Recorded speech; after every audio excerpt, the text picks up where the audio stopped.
अनुराग शाह। अनुराग, बताइए क्या है बड़ी खबर आपके पास?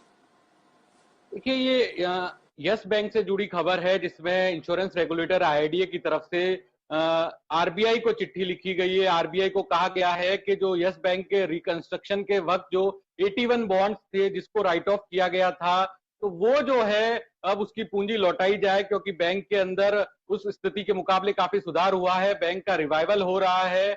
तो इसलिए जो है अब जो आरबीआई को कदम उठाने चाहिए और जो कंपनियों का पैसा है वो लौटाना चाहिए।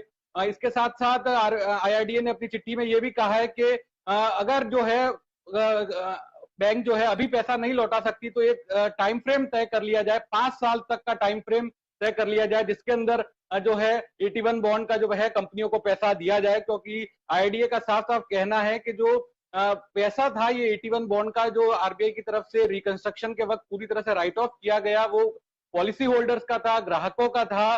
तो अब जब बैंक के अंदर रिवाइवल हो रहा है और स्थिति में काफी सुधार हुआ है, तो जो है आरबीआई को कदम लेते हुए जो है निवेशकों की अपनी जो पूंजी है ये लौटानी चाहिए। और इसमें अगर तुरंत नहीं है तो एक टाइमलाइन बना के 5 साल तक का एक समय सीमा तय करके धीरे धीरे जो है वो बॉन्ड का ये पैसा लौटाना चाहिए। तो इसके मायने ये देखे जाते हैं कि एक रेगुलेटर जो है वो दूसरे रेगुलेटर को बोल रहा है कि स्थिति में सुधार हुआ है तो आप वो पैसे लौटाए। तो इसके साथ साथ जिस तरह से हमें पता है कि 8,400 करोड़ रुपए के जो 81 बॉन्ड्स को आरबीआई ने रिकंस्ट्रक्शन के वक्त राइट ऑफ कर दिया गया था, तो इसमें कहीं ना कहीं ये भी उम्मीद जगती है कि जो म्यूचुअल फंड्स का पैसा है, जो पीएफआरडीए का एनपीएस का पैसा है, अगर कहीं ना कहीं एक ये टाइमलाइन बनती है जिसमें इंश्योरेंस कंपनियों को पैसा दिया जाए, तो म्यूचुअल फंड से लेके पेंशन फंड तक को भी कहीं ना कहीं एक उम्मीद जमती है। क्योंकि ये जो बाकी निवेशक भी जो है वो इस पूरे मामले को कोर्ट में लेके गए हुए हैं, बॉम्बे हाई कोर्ट में सुनवाई चल रही है, तो रेगुलेटर के साथ जुड़ने से मामला और मजबूत हो जाता है।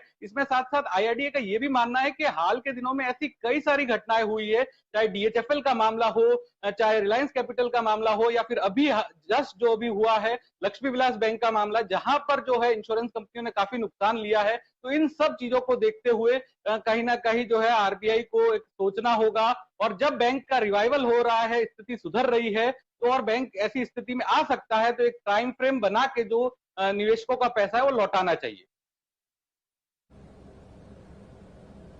बड़ी खबर आती हुई यस बैंक के लिए, और मोर इम्पोर्टेंटली जो आईआरडीए ने एक चिट्ठी लिखी है। अनिल जी, किस तरह से इस खबर को देखें, क्योंकि हमने भी देखा है सर बैंक की स्थिति में तो डेफिनेटली सुधार भी हुआ है, मैनेजमेंट भी हमारे साथ जुड़े थे।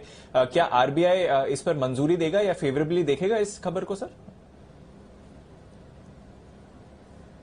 देखिए, डिसीजन तो आरबीआई का ही है, तो इसलिए वो देगा नहीं देगा कहना मुश्किल है। और आजकल आरबीआई पैसा देने के मामले में थोड़ा सा कड़क है। आपने देखा किस तरह से लक्ष्मी विलास बैंक के केस में इक्विटी भी चली गई लोगों की। तो ऐसे में बॉन्ड वापस 81 बॉन्ड्स को राइट ऑफ जो किया था यस बैंक ने, देखिए पर्सनली आप मुझे पूछेंगे तो मैं तो कहूंगा कि नहीं, 81 बॉन्ड्स वालों को पैसा देना चाहिए, बिल्कुल देना चाहिए। क्यों नहीं देना चाहिए? अगर बैंक चल रहा है और तो आप डेट को ऐसे जीरो कैसे कर सकते हैं? क्यों करना चाहिए? आखिर जिन लोगों ने डेट दिया है उनका भी तो हक बनता है। तो ऐसे में जीरो करने का कोई मतलब नहीं, राइट ऑफ आपको नहीं करना चाहिए। तो मेरा तो स्ट्रॉन्ग व्यू यही है कि नहीं, 81 बॉन्ड्स जिन लोगों ने इन्वेस्ट किया उनका हक बनता है कि उन्हें पैसा मिले। और स्पेशली जब बैंक रिवाइव हो जाए, अगर रिवाइव नहीं होता, बैंक बंद हो रहा होता, तब तो एक बात समझ में आती है। तो ये एक मेरे ख्याल से लॉन्गर टर्म में ये रूल्स क्लियर होने बहुत जरूरी है कि किस सिचुएशन में आप 81 अनसिक्योर्ड बॉन्ड्स या इक्विटी को कंप्लीटली राइट ऑफ करेंगे और किस वक्त नहीं करेंगे। ये स्थिति साफ होना बहुत जरूरी है। तो दीप, अगर आप मुझे बोलेंगे पर्सनली, अगर आप बैंक के बॉन्ड में पैसा नहीं लगाएंगे तो कहां पैसा लगाएंगे? ठीक है, आपकी एफडी से थोड़ी सी ज्यादा रिस्क होती है, लेकिन आप ये तो नहीं कह सकते ना किसी बैंक को आप उधार दें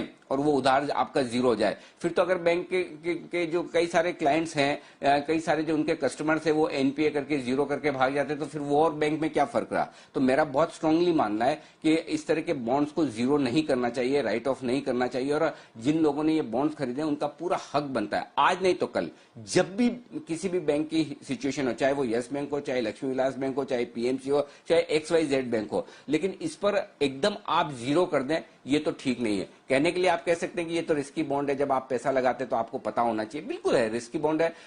कौन आदमी बॉन्ड में पैसा ये सोच के लगाता है या तो मुझे है ना 7-8-10% का ब्याज मिलेगा या मेरा जीरो हो जाएगा। जीरो सोच के कोई भी नहीं लगाता, स्पेशली बैंक के बॉन्ड्स में नहीं लगाता। तो ये रूल्स वापस से इनकी समीक्षा करने की जरूरत है। जिन लोगों ने यस बैंक, दूसरे बैंक्स के इस तरह के बॉन्ड्स खरीदे हैं, मेरी डेफिनेटली उनके साथ में सहानुभूति है कि इस तरह से उनको पूरा का पूरा डेट में नुकसान किसी को भी बर्दाश्त नहीं होगा। आपको भी नहीं होगा, मुझे भी नहीं होगा, और इस पर वाकई में विचार करना चाहिए। जो एडा ने सवाल उठाया है, क्योंकि कई सारी इंश्योरेंस कंपनियों ने भी ये बॉन्ड्स खरीदे हैं, उनके जीरो हो गए। अब इंश्योरेंस कंपनियों के बॉन्ड जीरो हो गए, कहने के लिए हम कह सकते हो तो इंश्योरेंस कंपनियों के, लेकिन इंश्योरेंस कंपनियों में पैसा किसका है? आपका, हमारा ही तो है। पॉलिसी हमने ही तो खरीदी है, अल्टीमेटली पॉलिसी होल्डर्स के रिटर्न कम होंगे। तो ये ठीक नहीं है। मेरे ख्याल से इस पर वापस से विचार करने की बहुत जरूरत है, और अगर आई एम श्योर कि आरबीआई और सरकार इस पर विचार करेगी कि इस तरह के बॉन्ड्स को जीरो न किया जाए। हाँ, लॉन्ग टर्म, जैसा कि कह रहे हैं कि 5 साल बाद आप पैसे लौटा दें, 3 साल बाद लौटा दें, लेकिन लौटाएं। जब बैंक चल रहा है तो क्यों ना लौटाएं जाए, ये होना